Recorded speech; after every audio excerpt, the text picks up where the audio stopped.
तो टूट गया। अगर अम्मी को पता चला तो वो नाराज होंगी।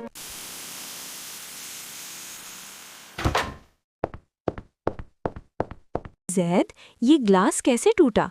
क्या आपने इसे छुआ था? नहीं अम्मी, वो शायद बिल्ली किचन में आई थी, उसने गिराया होगा।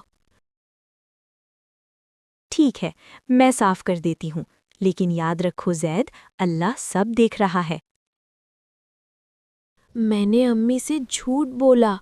हमारे प्यारे नबी ने फरमाया था कि सच बोलना इंसान को निजात दिलाता है और झूठ तबाह कर देता है। मुझे सुकून नहीं मिल रहा।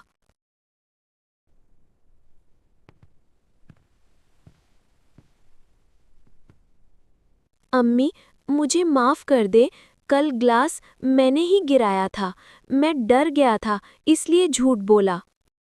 बेटा, मुझे पता था। मैंने आपको इसलिए नहीं रोका क्योंकि मैं चाहती थी कि आपका ज़मीर आपको खुद सच बोलने पर मजबूर करे। जब हम सच बोलते हैं तो हमारा दिल हल्का हो जाता है और अल्लाह भी खुश होता है।